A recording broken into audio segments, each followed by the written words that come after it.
Voilà, bonjour. Aujourd'hui, nous avons travaillé d'après une statue indienne. C'est une spéciale dédicace pour Virginie. Voilà, c'est une danseuse indienne Chola.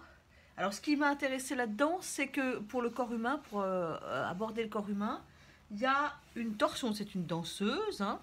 Il y a une torsion qui va déjà le bras qui fait une torsion. Ensuite, on a le buste, vous voyez, qui fait une grande torsion, et les jambes. Donc, on va essayer de défricher cette statue, de l'analyser, puis d'aller de plus en plus vers sa représentation euh, fidèle, sachant que, en fait, quand on fait de l'abstrait, c'est qu'on choisit de s'arrêter à une étape. Je vais essayer d'avancer vers toutes ces étapes, mais on va faire step by step. Et vous voyez déjà, rien que la torsion va déjà nous mettre, nous donner la position et va être abstraite. C'est comme un idéogramme de cette statue. Ce qui est intéressant là-dedans, c'est que en fait, elle est exagérée. Donc, en fait, on va essayer d'exagérer. Sachant qu'en faisant toutes ces étapes, en fait, vous allez pouvoir vous arrêter à l'étape que vous voulez et en faire peut-être autre chose. Alors, qu'est-ce que je repère? Déjà, il y a quelque chose d'important, c'est l'aplomb, c'est-à-dire une ligne qui va traverser cette statue. Alors, je vais prendre la ligne qui va partir du poignet. Si je tire une ligne du poignet, je m'aperçois qu'elle va passer par le coin de l'œil, qu'elle va passer par le cou, qu'elle va passer par le pubis et qu'elle va se positionner sous le talon. Voilà, donc il y a une ligne médiane qui va être un point de repère important, qui est en fait un axe majeur. Alors regardez comment je tiens mon fusain. Je le tiens pour faire quelque chose de droit, je le tiens sur la tranche et j'appuie assez fort et je laisse tranquillement descendre mon fusain. Alors, en fait, pour effacer quand on n'est pas tout à fait adéquat, tout simplement un sopalin qui permet d'effacer tranquillement. Voilà. Alors, de cette ligne, je dis que ça partait du poignet. On va partir assez haut parce que c'est quand même relativement grand. Ici, on va avoir une vague fleur qu'on aperçoit. On ne voit pas le centre, mais voilà, ça va être le haut de mon. Il y a juste un petit truc qui va dépasser. Vous voyez, je vais faire un schéma. Ici, je vais placer mon poignet. Je sais que c'est mon poignet. Alors, ce qui est intéressant pour la main, c'est que la main, on a deux grands muscles. Là, on voit ce grand muscle-là. On ne voit pas la main en entier, mais c'est de repérer ce grand muscle qui passe sur le côté de ma ligne médiane. Ensuite, il y a un autre grand muscle qui est l'adducteur du pouce. On va positionner la tête. Je ne sais pas très bien comment elle va être pour l'instant. Je vais faire un rond pour voir comment est-ce que ça va. Si j'ai la place, tout simplement, de mettre dans ma page. Il y a une grosse boucle d'oreille qui va être sur le côté. Le cou qui est tout petit, un cou tout petit. Ensuite, il y a un axe, vous voyez, qui va des épaules jusqu'au bras. Voilà. Ici, je vais avoir, alors sur cette grande ligne, je regarde où passe le sein. Je vais avoir le sein qui va être à moitié, ce sein-là qui va être à moitié sur la ligne. Voilà. On va positionner le ventre. On va déjà regarder si j'ai la place de mettre. Là, j'ai une grande courbe. Alors, ce qui est intéressant, c'est que j'ai un déhanché absolument exagéré. Une belle courbe, voilà, qui va arriver au talon. Ça va être la jambe, cette jambe-là, la jambe qu'on voit le plus. Alors, ici, je vais avoir justement le pubis qui va être marqué par un bijou, une petite robe. Voilà. Enfin, une petite jupette plutôt qu'une robe. Voilà. Et une jambe qui va partir dans l'autre sens.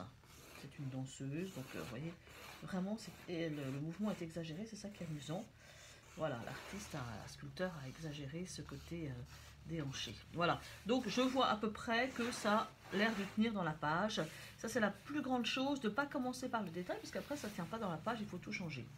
On va avancer par, vous voyez, par des gros blocs. Hein. Je choisis mon bloc de marbre et puis j'essaye de tailler comme un sculpteur dans la masse. Alors, cette ligne médiane est importante parce qu'elle me donne des aplombs.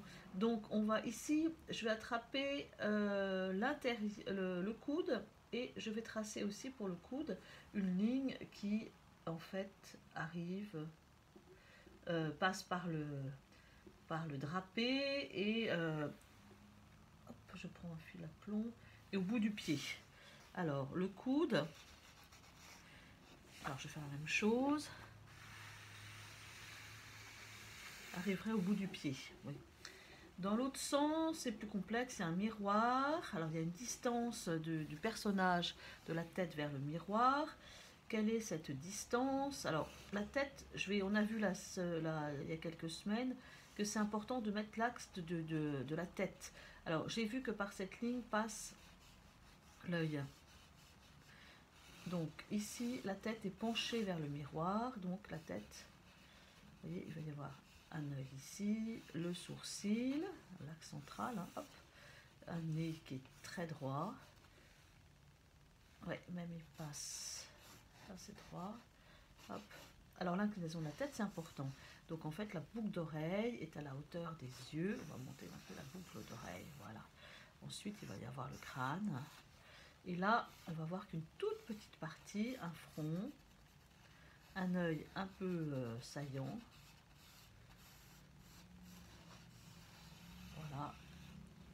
Et un crâne qui est assez grand et assez rond.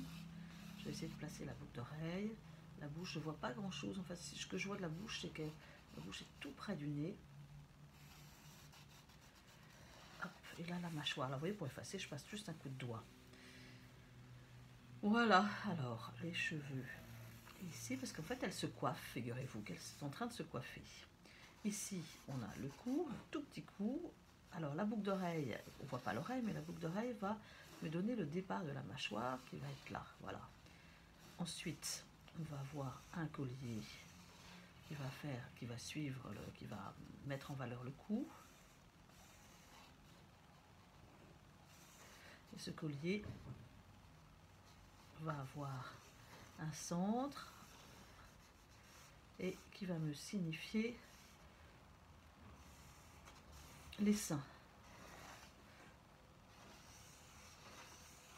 Voilà, pour l'instant, je fais un rond et un autre rond un peu plus bas parce qu'il y a une torsion. Alors la torsion, c'est qu'on a un axe important entre le bras levé ici et le bras qui regarde le miroir.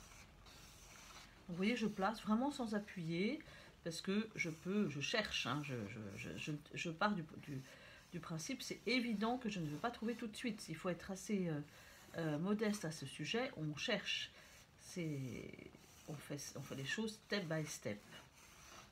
Surtout pour des choses précises, hein, on va effacer après.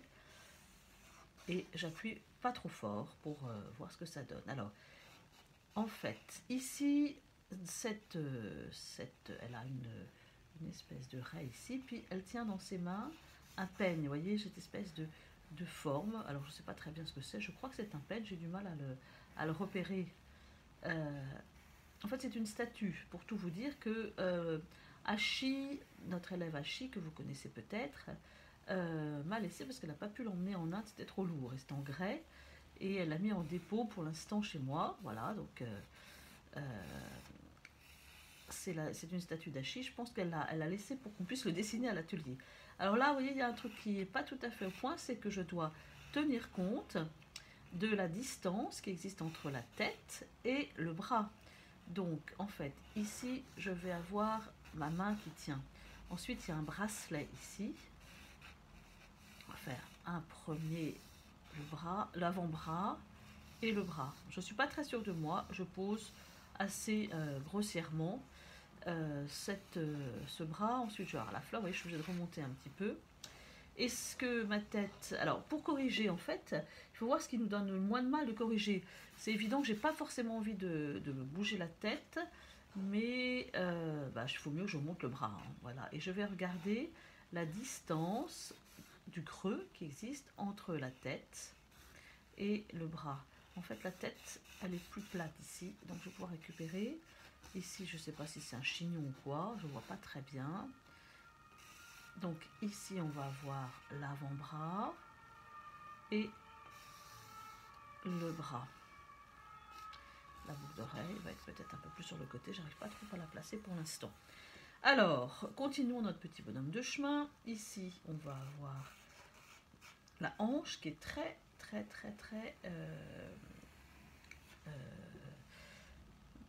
très ronde en fait.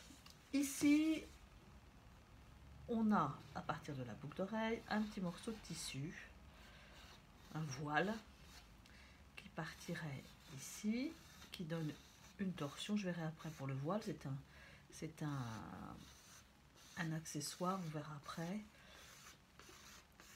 Pour l'instant, je vais regarder ce qui est plutôt le corps lui-même.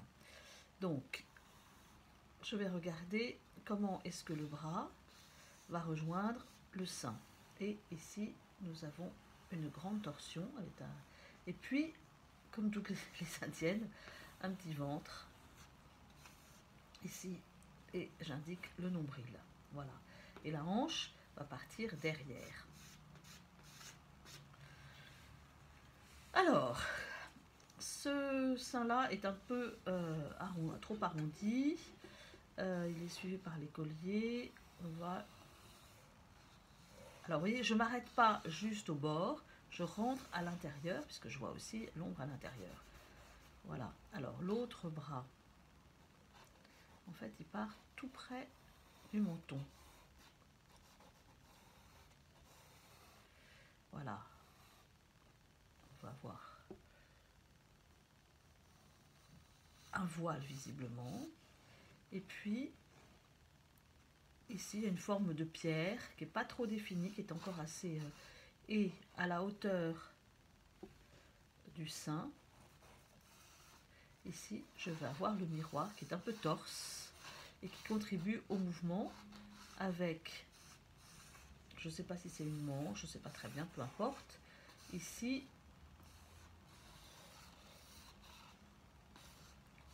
une main qui est très aussi en torsion, dont je vois ici cette partie-là, hein, qui est très importante. Et un bras qui part de l'autre côté. Voilà. Ici, donc sur la hanche. Alors ça, c'est pas aussi marqué. Hein. Après, il y a des, on va hiérarchiser pour voir ce qu'on montre et ce qu'on laisse. Mais en fait, la structure va être importante. Ici, on a une ceinture.